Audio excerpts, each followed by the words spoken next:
साहब शायद आपकी या कमिश्नर साहब की हमारे सीनियर ऑफिसर्स की नॉलेज में है कि नहीं है, अभी 2 दिन पहले एक कॉन्ट्रैक्टर ने हमारे साउथ जोन के M4 के जो हमारे जेईए मेंटेनेंस के उसके ऑफिस पे जाते हैं और उसकी पिटाई करके आ जाते हैं कॉन्ट्रैक्टर।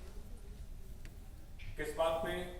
कोई सड़क बनाने के, कोई क्वालिटी की कोई बात या एक्सपायर जो भी रीजन, वो ऑफिस जाते हैं और कॉन्ट्रैक्टर जाते हैं और जेई को पीट करते हैं।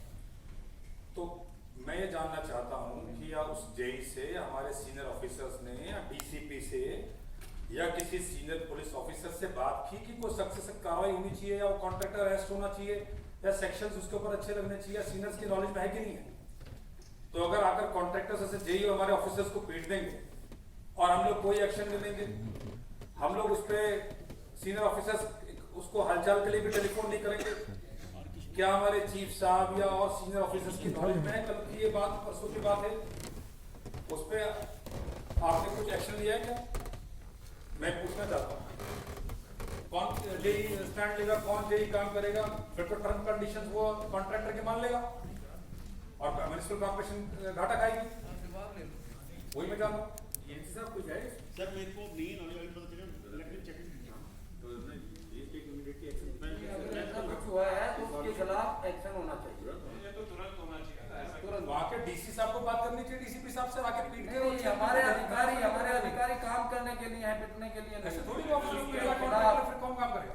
उस कॉन्ट्रैक्टर को ब्लैकलिस्ट करो, उसके खिलाफ कानूनी कार्रवाई करो और अगर आपको कोई वो आ रही है तो हम भी आपकी मदद में करेंगे। थैंक यू चेयरमैन साहब।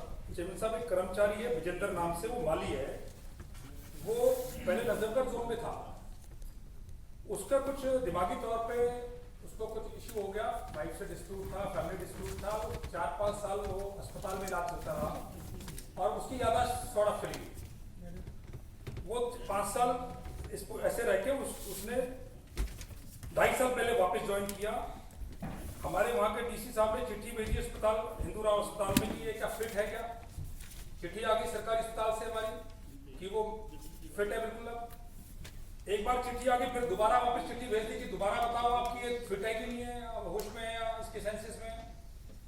दोबारा भी चिट्ठी आ गई तो उस आदमी को 2.5 साल से ना तो सैलरी मिल रही है और वो बेचारा चक्कर लगा रहा है। वो पहले दिमागी तौर पर डिस्टर्ब हो गया था, बाई चांस भगवान के उससे वो वापस ठीक हुआ है, तो उस पर क्यों उसकी फाइल घुमाई जा रही है विजेंद्र नाम से?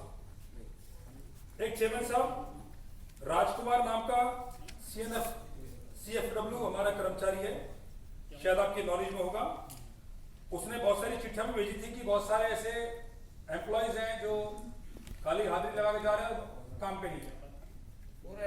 नहीं एक बार नॉलेज डाल दूं विद मिनट, उसको परसों नौकरी से हटा दिएगा जिस कर्मचारी ने ये चिट्ठियां लिखी, बिना किसी उसको कुछ उसको जानकारी दिए बिना नौकरी पे रहते हुए अचानक ऐसे आदमी जो ट्रांसपेरेंसी की बात करेगा, जो करप्शन हटाने की बात करेगा, उसको इस तरह से हटाया है। इसकी इंक्वायरी हो रही है। मेरे मालूम नहीं था कि आप इसकी इंक्वायरी कर रहे हैं, एज अ मेंबर मैं आपकी नॉलेज में डाल रहा हूं, तो इस पे इसको बिना किसी उसके नहीं हटाया जाए।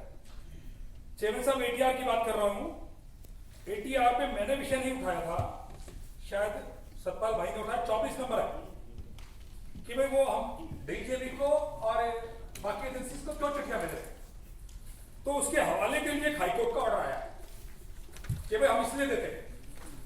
मैं हाईकोर्ट के 2-3 लाइन पढ़ देता हूं कि इसके अंदर सिर्फ वो लाइन तो उठा ली गई कि डीजीपी को और उसको BSS को चिट्ठी दी जाएगी, लेकिन ये नहीं इसमें लाइन पड़ी थी, मतलब एक्शन पूरा नहीं लिया। चेयरमैन साहब एक बार आप खोल लेंगे इसमें ATR में जो आया हाईकोर्ट का ऑर्डर लगा हुआ, मैं एक लाइन बीच बीच की पढ़ देता हूं कि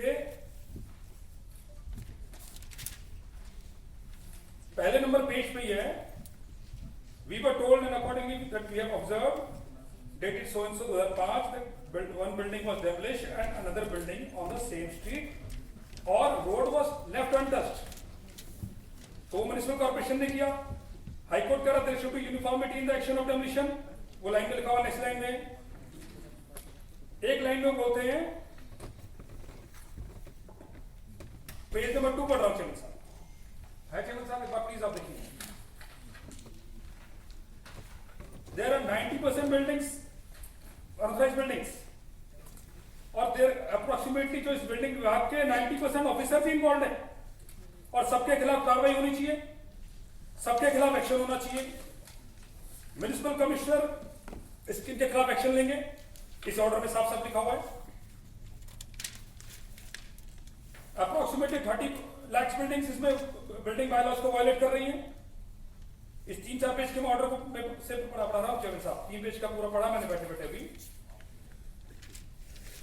एक चेयरमैन साहब इसमें साफ साफ लिखा है, we are therefore not inclined to accept that only 94 of, ऊपर से पढ़ रहा हूं, engineers of all zones who are not inclined to accept that only 94 officials were involved in coming up of certain illegal constructions. We are therefore not inclined to accept that only 94 officials were involved in the coming up of such constructions, in illegal constructions. We direct Commissioner of SDMC to identify all such engineers and other officials who are involved or abetted in the coming up of such constructions and initiate major penalty proceedings against them as well. Such an exercise would send message to all concerned and not the building alone which are being targeted, but even the delinquent officials who are involved, connived or abetted in coming up of such buildings and being dealt with severely. These penalty proceedings should be time bound तरीके से सब action होने थे, लेकिन सिर्फ आखिरी line इस order में लिखी हुई है जो मैं बीच की और की, MCD has to take action against them. MCD will send information to the Delhi Jail Board and NDPL and PSCS. तो इस हाईकोर्ट का ऑर्डर में से सिर्फ एक लाइन मानी जा रही है और 2005 का ऑर्डर मान रही है म्युनिसिपल कॉर्पोरेशन। तो आप अगर किसी ने बिल्डिंग बनाई 40-50 गज की और आप चिट्ठी भेज रहे हो उसका मीटर नहीं लगेगा, तो भाई इस पूरा ऑर्डर को क्यों नहीं मान रहे? पार्शियल ऑर्डर को उठा लिया हमने। आप इसकी जानकारी पूछे भी क्यों हमें 2 लाइन मान रहे हैं, इसमें पूरी 2 लाइन भी मत मानिए आप। इस 2005 के ऑर्डर को क्यों मान रहे हैं? लोगों की बिल्डिंग्स क्यों आप मीटर किसी ने बना लिया बेचारे ने, आप उसको मत तंग करो। इसके बाद भी जो पूरा ये 5 पेज का है, ये भी अनऑथराइज्ड कंस्ट्रक्शंस के ऊपर है। इसमें कहीं पे भी इतने बड़े बड़े एक्सटेंस लिखे हमें कोर्ट ने, लेकिन सिर्फ एक लाइन मान रहे हैं हम लोग। आपने ATR में दिया, शायद सतपाल जी ने विषय रखा था जो बिल्डिंग सील हुई है, या किसने रखा था कि वो नहीं किसी का विषय दूसरे का, मेरा विषय नहीं है, ATR में आया हुआ है कि आप ऐसे नोटिस मत दीजिए। शायद मेंबर साहब ने कहा था ऐसे गरीब लोग ना तंग हुआ, ऐसा कुछ था, उस पर आपने जवाब दिया। तो आप 2 पेज के हाईकोर्ट को ऑर्डर को पूरा मानिए, 2 लाइन को मान रहे हो, ये कौन सा तरीका है?